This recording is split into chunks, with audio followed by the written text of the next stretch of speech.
Hello guys, welcome to our own YouTube channel. आज हम करेंगे एक इम्पॉर्टेंट टॉपिक्स जो थ्योरम्स हैं इस यूनिट में या इस टॉपिक पे। ऑटोनॉमस सिस्टम में 5 थ्योरम्स ही हैं ये लीनियर ऑटोनॉमस सिस्टम की।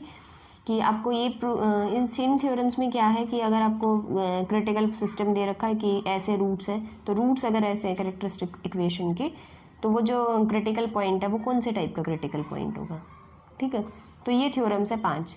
और मैंने लास्ट टाइम अगर आपने नहीं देखे तो एग्जांपल्स कराए थे कि क्वेश्चन आएंगे तो वो कैसे आएंगे। और क्वेश्चन में मैंने यहाँ जहाँ जहाँ ये लिखा था इसमें right theorem of statement of theorem number 1, तो उस तरह से ये आपको अगर वो मैंने कहीं लिखा हुआ है कि थ्योरम फर्स्ट लिखनी है यहाँ पूरी, तो उसकी स्टेटमेंट इतनी ही आपको लिखनी है। ठीक है, ये टॉपिक वहाँ पर लिखना है आपको। तो अभी एक तो आज के लिए आपको ये याद होनी चाहिए जो शुरू में कराए थे मैंने। ऑटोनॉमस कर ली एफ बाई कर ली वाई, शायद मैंने नहीं बताया था। कर ली जी बाई कर ली एक्स भी होता है, ये सारे पार्शियल डेरिवेटिव। हाँ कोई बात नहीं, तो अंडरस्टूड था थोड़ा सा। आपको अप्रोच, एंटर और सारे क्रिटिकल पॉइंट्स, अगर इनकी डेफिनेशन क्लियर है ना तो आज की थ्योरम्स भी समझ आएंगी। अगर नहीं है तो एक बार देख लीजिए कि एंटर, अप्रोच और जितने भी चारों टाइप्स के जो क्रिटिकल पॉइंट्स थे उनकी डेफिनेशन क्या है, क्योंकि वो डेफिनेशन होंगी तभी तो हम यहाँ तक पहुँच पाएंगे ना कि क्या क्या चीज़ें चाहिए हमें या क्या क्या नहीं चाहिए, तो वही वाले। ठीक है,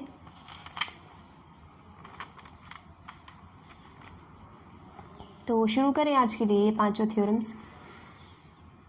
तो consider the linear system. Linear system आपको ये गिवन है, ये लीनियर सिस्टम गिवन है और इस सिस्टम का जो डिटर्मिनेंट है वो नॉन जीरो है। नॉन जीरो है तो इसका क्रिटिकल पॉइंट हमें खुद पता ही है कि 0 0 ही होगा। हम यही बोलते थे ना, 0 0 अगर किसी का अकेला क्रिटिकल पॉइंट है तो उसका डिटर्मिनेंट नॉन जीरो होगा। अगर डिटर्मिनेंट 0 आ जाए तो इसका मतलब और भी क्रिटिकल पॉइंट्स एग्जिस्ट करते हैं। ठीक है, तो रूट्स जो है इस कैरेक्टरिस्टिक इक्वेशन के वो कैसे होंगे, रियल, अनइक्वल और सेम साइन वाले।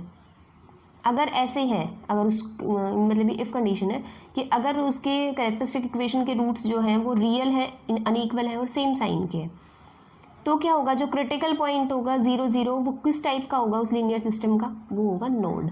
ठीक है, तो आपको एक तो नोड की डेफिनेशन पहले से क्लियर हो जानी चाहिए, जो लास्ट में मैंने बताया था कि स्पाइरल से नोड में कैसे पहुँचेंगे। ठीक है, तो चारों टाइप के वो तो क्रिटिकल पॉइंट की डेफिनेशन तो क्लियर होनी ही चाहिए। और एक वो टेबल याद रखोगे तो वो थ्योरम जो है, अगर क्योंकि स्टेटमेंट लिखनी कभी नहीं आती, अगर ये थ्योरम आती है तो मोस्टली आपको स्टेटमेंट मिलती ही है। ठीक है, और फिर प्रूफ के लिए चलते हैं। यहाँ से प्रूफ शुरू होते हैं कि दो रियल अनइक्वल और सेम साइन के हमने रूट्स इसके लेट किए, lambda square minus A plus D lambda plus A D minus B C equals to 0 के, वो किए हमने लैम्डा 1 और लैम्डा 2। तो दो ली और सेम साइन के रूट्स हैं, तो हमने पहले लेट कर लिया कि दोनों के दोनों नेगेटिव है। ठीक है, फिर बाद में लेट करेंगे, केस लेट करेंगे कि हो सकता है दोनों पॉजिटिव हो सकता है दोनों नेगेटिव हो। तो हमने विदाउट लॉस ऑफ जनरलिटी हमने लेट कर लिया दोनों नेगेटिव हैं, और वो नेगेटिव भी इस तरह से है कि लैम्डा 1 छोटा है एज कम्पेयर टू लैम्डा 2। ठीक है, तो इसका जनरल सोल्यूशन क्या होंगे इसके, तो जनरल सोल्यूशन कैसे होंगे, x equals to C1 A1 e की power lambda 1t plus C2 A2 e की पावर लैम्डा 2t, और y की value C1 B1 equals to e। जहाँ हमने ये वैसे हम क्या लिखते थे, C1 e की power lambda 1t C2 e की पावर लैम्डा 2t। तो यहाँ जो है ना A1 B1 जो है वो definite, A1 A2 B1 B2 ये सारे जो है वो है डेफिनेट कॉन्स्टेंट्स, और C1 C2 जो है वो आर्बिट्रेरी कॉन्स्टेंट्स हैं। तो A1 A2 इनकी वैल्यूज चेंज नहीं होंगी, C1 C2 वगैरह की जो है वो आर्बिट्रेरी कोई भी कॉन्स्टेंट्स हो सकते हैं। ठीक है, आई होप यहाँ तक क्लियर है। आपको अगर एक थ्योरम समझ आ गई ना, सब में एक यही सेम स्टेप्स करने हैं आपको। ठीक है, यहाँ तक तो बिल्कुल सेम चलता रहेगा, सिर्फ ये वैल्यूज़ जो हैं वो चेंज होती जाएंगी इनकी कि किस हिसाब से आपको कैसे रूट्स गिवन है, जो रूट्स होंगे उनके अकॉर्डिंग। ठीक है, बाकी केस यही करना है आप लोगों को, केसेस बिल्कुल सेम इसी तरह करने हैं। तो देखो 3 केस बनेंगे यहाँ पे, वो 3 केस कौन से होंगे, हो सकता है इनमें नीचे जो हमने जनरल सोल्यूशन आया C1 नॉन ज़ीरो हो C2 ज़ीरो हो सकता है C2 नॉन ज़ीरो हो C1 ज़ीरो हो सकता है दोनों नॉन ज़ीरो, क्योंकि दोनों ज़ीरो तो हो ही नहीं सकते, 0 0 सोल्यूशन आ जाएगा। हम तो ट्रिवियल के लिए चाहते नहीं, हम दूसरे जो क्रिटिकल पॉइंट 0 0 उसके लिए हमें ये देखना है कि वो क्रिटिकल पॉइंट किस तरह का हुआ। तो जनरल सोल्यूशन जब इस कैरेक्टरिस्टिक इक्वेशन का हम लिखेंगे तो इसमें 0 0 तो लिखेंगे नहीं जनरल में, तो हम जब भी सोल्यूशन चाहते हैं हम हमेशा यही चाहते हैं कि हम non trivial solution find out करें, ठीक है। तो हो सकता है दोनों में से एक ज़ीरो हो, मतलब C1 ज़ीरो हो, C2 ज़ीरो ना हो, C2 ज़ीरो हो, C1 ज़ीरो ना हो सकता है दोनों नॉन ज़ीरो हो, ठीक है, C1 और C2। तो सबसे पहला केस हम लेट करके चलते हैं कि C1 ज़ीरो है बट C1 नॉन ज़ीरो और C2 ज़ीरो हो। तो जनरल सोल्यूशन कैसा हो जाएगा, C2 वाली टर्म्स ज़ीरो हैं तो ख़त्म हो जाएंगी। तो C1 A1 e की power lambda 1t, C1 B1 e की पावर लैम्डा 1t, ये आ गई x और y की वैल्यू। अब हम चेक करते हैं सबसे पहले, अगर यहाँ तक पहुँचने के बाद हर केस में हमें चेक करना पड़ता है क्या पाथ जो है वो अप्रोच करेगा, क्या पाथ अगर अप्रोच कर रहा है तो एंटर भी कर रहा है। तो ये कंडीशंस आपको चेक करनी है, क्योंकि अगर आपको यही नहीं पता होगा, क्योंकि कंडीशंस यही तो होती सब में, पाथ अप्रोच जो कर रहा है या एंटर कर रहा है, इसी के बेसिस पे हम डिसाइड करते हैं कि कौन से टाइप का क्रिटिकल पॉइंट बनेगा, ठीक है। अगर अप्रोच कर रहा है तो कैसे कर रहा है, एंटर कर रहा है तो वो हो सकता है वो अप्रोच कर रहा हो एंटर ना कर रहा हो, अप्रोच कर रहा हो एंटर भी कर रहा हो। तो इसी बेसिस पे हम क्रिटिकल पॉइंट्स को डिवाइड करते थे ना अपने उसमें, जो 4 टाइप के होते थे, थोड़ा थोड़ा डिफरेंस होता था। तो सब में फिर यही करना है, फिर हम चेक करेंगे कि अगर वो जो पाथ है वो अप्रोच कर रहा है या नहीं कर रहा है। अप्रोच करने के लिए अप्रोच की डेफिनेशन लगा दो कि x t और y t पे t टेंड्स टू इन्फिनिटी या माइनस इन्फिनिटी लगाओ। अब हमें पता है कि लैम्डा 1 और यहाँ पे लैम्डा 1 है और लैम्डा 1 कैसा है, नेगेटिव है, ठीक है। तो हम चाहते हैं कि इसको भाई 0 0 बन जाए, पाथ जो है वो अप्रोच कर जाए, ठीक है, या मतलब कोई भी एक पर्टिकुलर टर्म हो तो 0 0 बन जाए, तो हम कहेंगे कि पाथ जो है अप्रोच कर रहा है 0 0 को। तो अगर आप ये देखो e की पावर लैम्डा 1 t है, हमें पता है ये लैम्डा 1 जो वो नेगेटिव है। अगर हम इस t को t tends to infinity approach करा दें तो e की पावर माइनस इन्फिनिटी हो जाएगी और e की पावर माइनस इन्फिनिटी 0, तो ये सारा 0 बन जाएगा।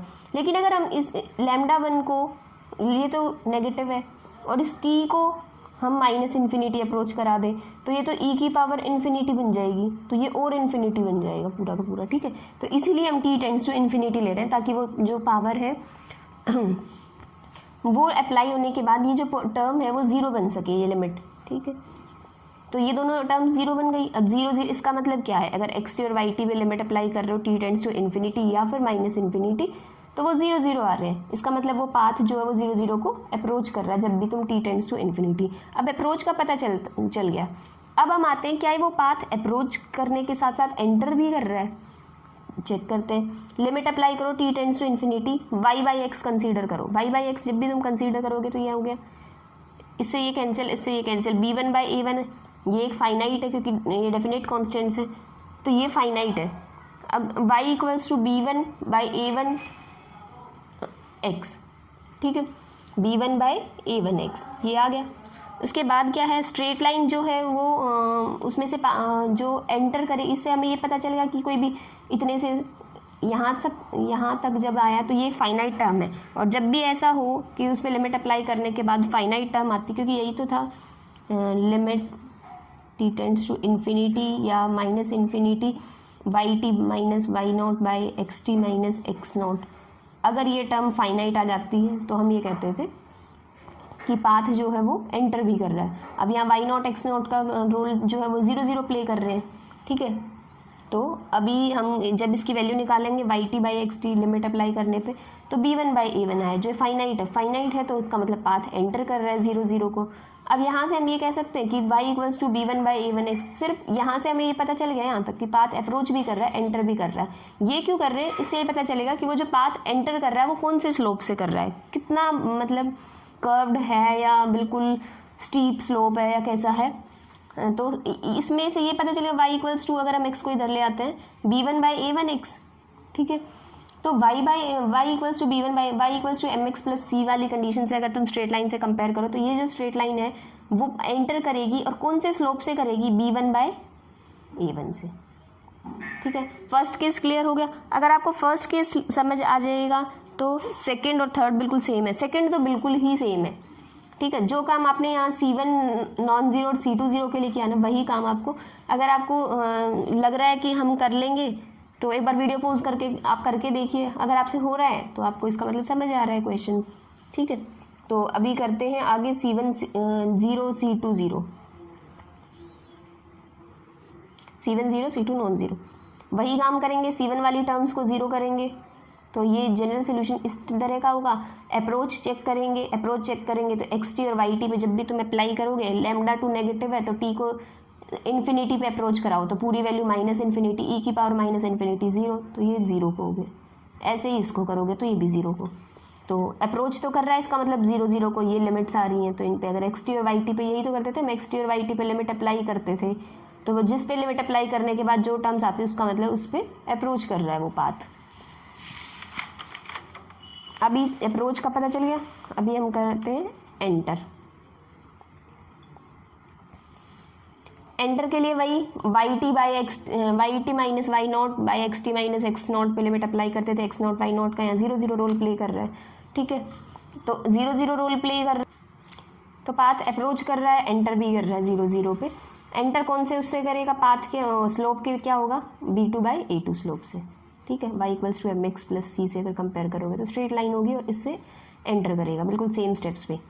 अब केस है कि हम C1 को भी नॉन ज़ीरो ले लें और C2 को भी नॉन ज़ीरो ले लें, तो क्या होता है, देखो अगर C1 भी नॉन ज़ीरो C2 भी नॉन ज़ीरो है तो सोल्यूशन इस टाइप का होगा, ठीक है। सोल्यूशन अगर इस टाइप का है, इन पे लिमिट अप्लाई करते हैं हम हमेशा, लिमिट अप्लाई करो।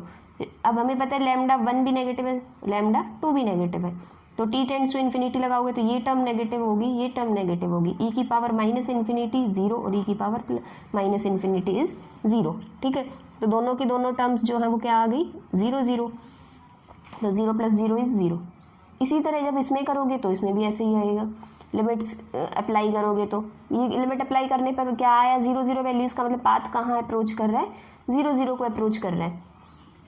अब केस आता है हम क्या चेक करते हैं उसके बाद, एंटर कर रहा है या नहीं कर रहा है। एंटर के लिए क्या करना है, x इक्वल्स टू दिस है, y इक्वल्स टू दिस, तो y बाई एक्स आप कैलकुलेट करोगे, y minus why not by X minus x naught करके, x नॉट और y नॉट तो यहाँ 0 0 है।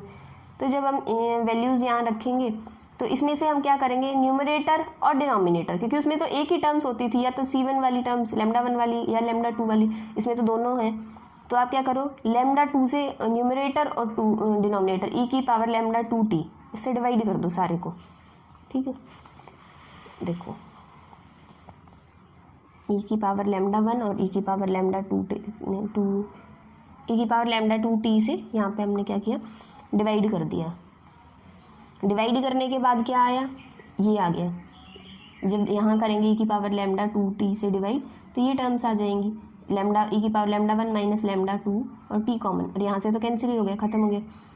तो अब इस पे लिमिट अप्लाई करो, t tends to infinity, t tends to infinity करोगे, इधर तो t की टर्म है ही नहीं, इधर t टेंड्स टू इन्फिनिटी करो। देखो लैम्डा 1 माइनस लैम्डा 2, पहले ये देखना, ये तो इन्फिनिटी है, ये देखना क्या ये पॉजिटिव है या नेगेटिव है। अब हमें पता है कि लैम्डा 1 जो है वो छोटा है एज कम्पेयर टू लैम्डा 2। जब लैम्डा 1 छोटा है और लैम्डा 2 छोटे वाले में से बड़ा वाला माइनस करेंगे तो ये टर्म माइनस की होगी, ये टर्म माइनस की होगी, t टेंड्स टू इन्फिनिटी है तो e की पावर माइनस इन्फिनिटी आ गई, और अगर e की पावर माइनस इन्फिनिटी तो ये 0, तो ये वाली टर्म 0 हो गई और ये वाली टर्म 0 हो गई। इसी तरह तो क्या बच गया, C2b2/C2 a2, तो C2 से कैंसिल हो गए तो b2/a2, ये एक फाइनाइट टर्म है, फाइनाइट है तो ये इसमें सारे पाथ 0 0 को एंटर करेंगे और स्लोप क्या होगा, वो होगा b2/a2। अब हमें पता चल गया रेक्टिलीनियर या नॉन रेक्टिलीनियर, मतलब सारे पाथ जो है वो अगर इसमें एंटर करेंगे 0 0, क्योंकि एंटर कर रहे हैं, अप्रोच लिखने की ज़रूरत ही नहीं, क्योंकि अगर एंटर कर रहे हैं तो भाई सिंपल सी बात है कि अगर एंटर कर दिया तो अप्रोच तो करेगा ही करेगा, ठीक है।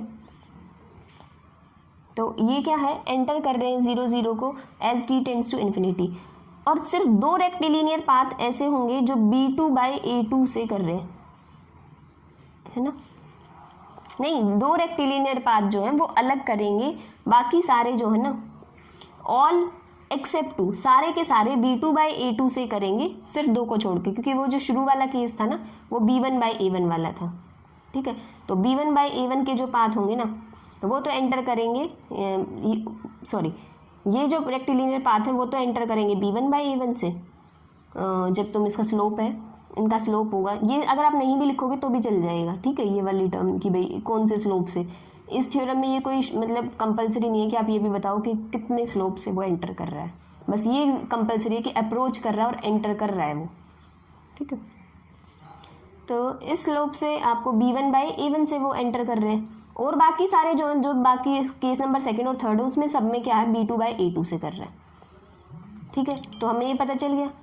उसके बाद क्या है, उसके बाद λ1, ये केस कब था, जब λ1 और λ2 को हम नेगेटिव लेके चले थे। अब सेम स्टेप्स हमें करने हैं, लेकिन वो करने नहीं, आपको सिर्फ सिमिलरली में लिखने हैं।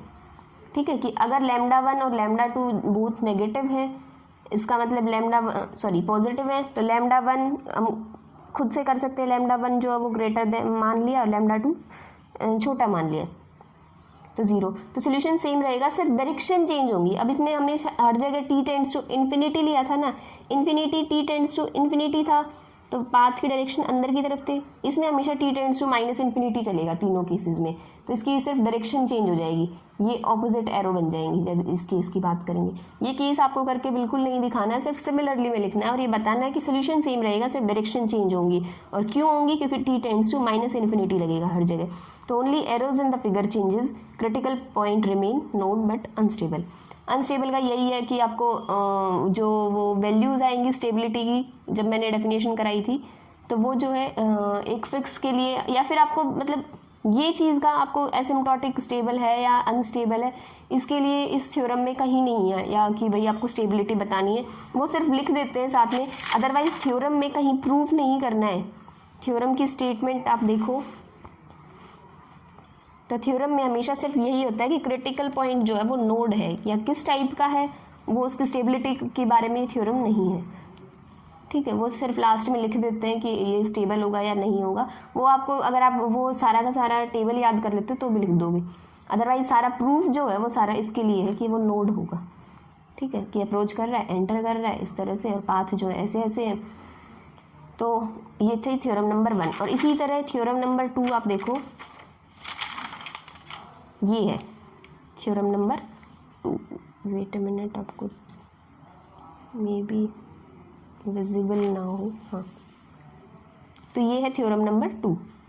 इसमें क्या होगा, क्रिटिकल पॉइंट्स रूट्स जो कैसे हैं, रियल हैं, अनइक्वल है, बट ऑपोजिट साइन के हैं। ठीक है, ऑपोजिट साइन के, तो क्रिटिकल पॉइंट किस टाइप के होंगे, सैडल पॉइंट होगा और वो अनस्टेबल होगा। ठीक है, ये दे रखा है, तो आपको ये सब लिखने की ज़रूरत, पूरा का पूरा जितना उसमें किया था वही सेम इसमें भी यही केसेस अराइज होंगे, और उन्हीं केसेस के अकॉर्डिंग आपको करना है ये भी सारा का सारा। ठीक है, ये पांचों थ्योरम आप ट्राई करो। अगर आपको कोई भी थ्योरम में प्रॉब्लम आ रही है तो आप मुझे बता सकते हैं कि कोई थ्योरम पर्टिकुलर आप चाहते हैं कि मैं ये कराऊँ, तो पांचों थ्योरम आप ट्राई करो। किसी में एक में, इमेजिनरी वाले में आपको शायद उसमें रूट्स जो है वैसे बनेंगे, कॉम्प्लेक्स वाले में आयोटा फॉर्म में। तो आज के लिए वीडियो बहुत लंबी हो गई है, इतना ही रखते हैं। नेक्स्ट टाइम नॉन लीनियर शुरू करेंगे, लीनियर का पोर्शन इतना ही है, लीनियर में से अगर आएगा तो इसी में से आ जाएगा। So thank you guys for watching my video. If you like it, please like, share and subscribe my channel. Thank you guys.